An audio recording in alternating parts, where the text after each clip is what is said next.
La peur de manquer, c'est l'affaire centrale de notre société. Nous avons peur de manquer. De manquer de quoi? De travail, de salaire, de logement, de sécurité, de soins, de santé, de retraite. Mais nous avons aussi peur de manquer d'eau, de manquer de nourriture, et même, depuis peu, de manquer de climat.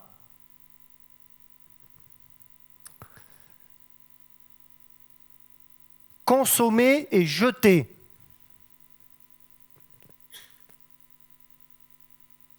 Toujours plus à consommer, toujours plus à jeter. J'ai un téléphone, un iPhone. C'est le numéro 6 déjà. Le numéro 1, on a oublié, 7 ans, périmé. La croissance, ça s'appelle. La croissance, c'est pourtant une bonne idée. Produire et créer pour mieux vivre. Ça pourrait fonctionner. Et qu'est-ce que nous en faisons? Eh bien, nous exploitons tout, des ressources jusqu'aux gens, y compris les enfants, dans des conditions immondes, en Afrique, en Asie. C'est le Royal Plaza. On n'en peut plus de cette affaire-là. La croissance me produit une société jetable. Consommer, jeter, toujours plus. Même la terre est en danger. La croissance, ça ne marche pas. Est-ce une fatalité? Je ne crois pas. Si la croissance ne marche pas, il doit bien y avoir d'autres idées. Halte à la croissance. Vive la décroissance. La décroissance, la décroissance. Une grande idée, partager. Mais partager quoi? Partager nos salaires, nos logements, nos retraites, nos résidences secondaires, nos accès aux soins et à la santé, peut-être covoiturer. Ou alors mieux, moins manger. Ne rien gaspiller, moins consommer. C'est la grande idée.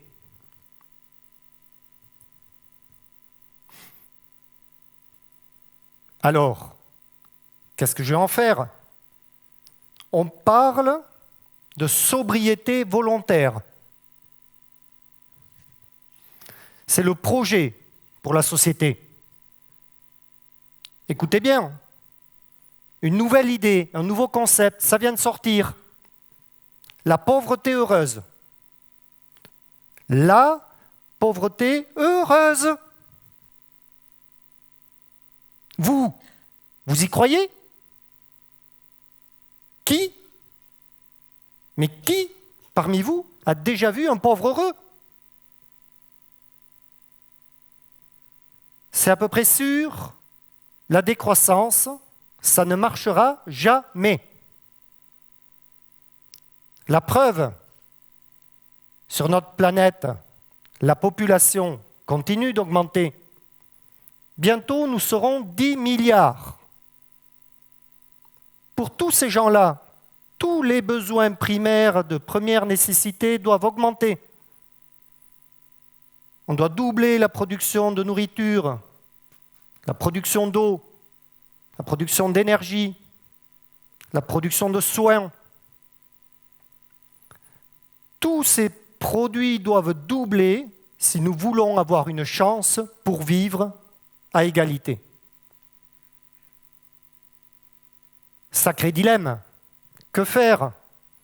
D'un côté, avec la croissance, c'est la croissance des problèmes, et puis de l'autre, avec la décroissance, les ressources, pas sûres d'en avoir assez.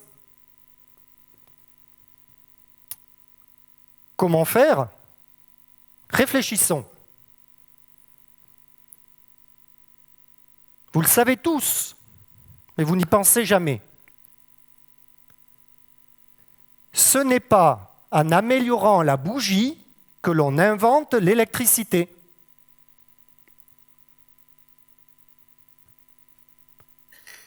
Alors, eh bien, il existe plein de solutions. Il existe des solutions, vous serez sûr de ne jamais manquer. Au moins une. Je travaille en agriculture, je regarde et je vois. Je vois la nature. Elle pousse, elle se développe en toute simplicité. Depuis la nuit des temps, indéfiniment. Ça pousse tout seul. Tout ça grâce à un couple extraordinaire. Un couple qui sait tout faire sur notre terre. Il produit le maximum avec le minimum. Avec rien ou quasi rien, il produit toute la vie sur terre. Il prend, il donne, il partage. Ce couple est extraordinaire. La plante, le sol, avec rien, il sait tout faire. Comment ça marche? Eh bien, la nature a quelques petits secrets. Ce couple installe le cycle de la durabilité. Produire, consommer, recycler. Produire, consommer, recycler. Produire, consommer, recycler indéfiniment depuis la nuit des temps. Qu'est-ce que je dois en comprendre? Qu'est-ce que je dois en apprendre? Eh bien, le carbone. Vous savez, celui qu'il y a sous mes pieds, il y en a d'énormes quantités. Du gaz, du pétrole, du charbon, que je vais chercher et qui me posent des problèmes dans ma société. Par contre, le carbone, dans l'air, c'est un produit très rare. Le CO2, il y en a exactement seulement 0,04%. Imaginez, la plante, le sol, avec ce rien-là, produit toute la vie sur Terre. C'est magique, c'est bluffant. Alors, peur de manquer? Non, regardez. Que fait la plante?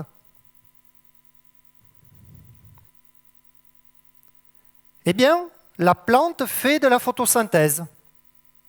Ok, mais c'est quoi ce truc-là?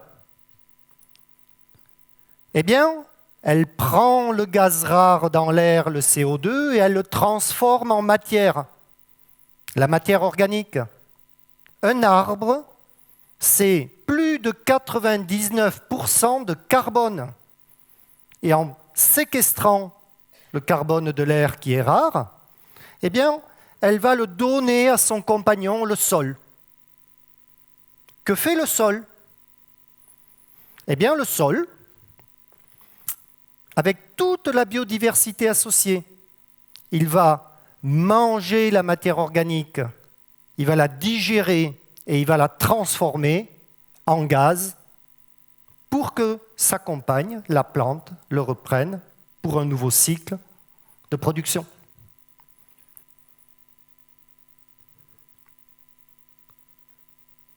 Un autre secret de la nature. Mon déchet est un produit pour une nouvelle activité. Parce que je sais tout recycler, même une matière rare, j'en dispose à volonté. Et c'est pareil pour les métaux et pour les minéraux. Alors, que dois-je faire? Je regarde autour de moi et je me rends compte que ce cycle-là, je pourrais le copier en agriculture, en industrie, dans la société. En agriculture, il est déjà là. Les agriculteurs arrêtent de labourer. Ils couvrent les sols. Ils sèment directement. Ils doublent les rendements. Ils produisent de l'énergie renouvelable. Ils séquestrent du carbone. Ils développent la biodiversité. Ils suppriment les pollutions. Le sol est toujours couvert, jamais travaillé. C'est l'entité de recyclage pour ne pas polluer. En industrie, eh bien, l'industrie a changé. L'industrie innove. Déjà, vous avez des plastiques biosourcés qui viennent de l'amidon. Il existe des algues pour produire des emballages recyclables, renouvelables, biodégradables. D'autres algues produisent du verre. Et puis des bactéries qui mangent de la matière organique produisent de l'hydrogène, de l'énergie renouvelable. Dans l'industrie, on parle de photosynthèse artificielle. Écoutez les mots. Biomimétisme, éco-conception, énergie renouvelable, maison à énergie positive, ou BBC, ou passive, produits biodégradables, recyclage. Eh bien, quel magnifique vivier d'emploi que la société possède là, si elle sait faire une seule chose, oser copier le cycle de la nature, produire, consommer, recycler. Parce que vous recyclerez, vous ne manquerez jamais. Alors mon iPhone, j'en suis au 6e. Plutôt qu'un gros tas de déchets, comme c'est annoncé. Pourquoi ne pas en faire un produit biodégradable? La coque, elle pourrait être en fibre végétale, qui pourrait nourrir des bactéries, lesquelles produiraient de l'hydrogène, laquelle, en tant qu'énergie renouvelable, je pourrais réutiliser pour fondre les métaux et reconstruire un nouveau iPhone 7 encore plus performant sans jamais avoir un seul instant produit le moindre déchet.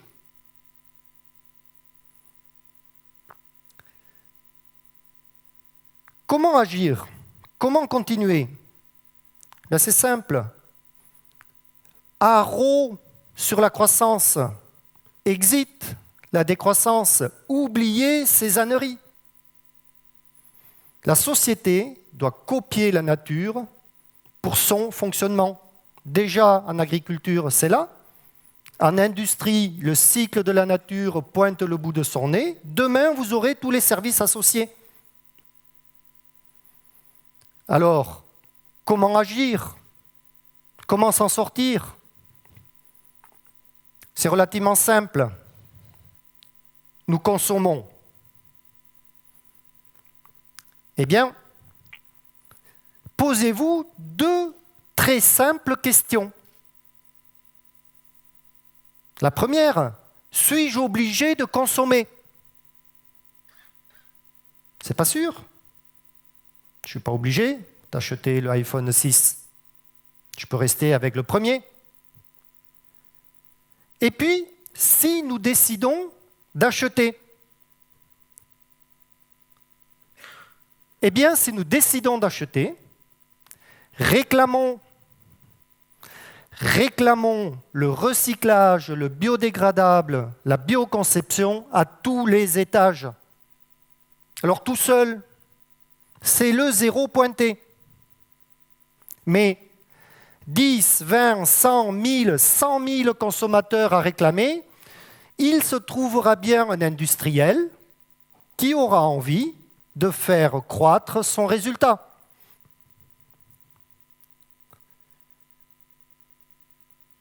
Copier la nature pour faire évoluer la société. C'est évident. Recycler pour ne jamais manquer. Recycler pour avoir assez. Merci.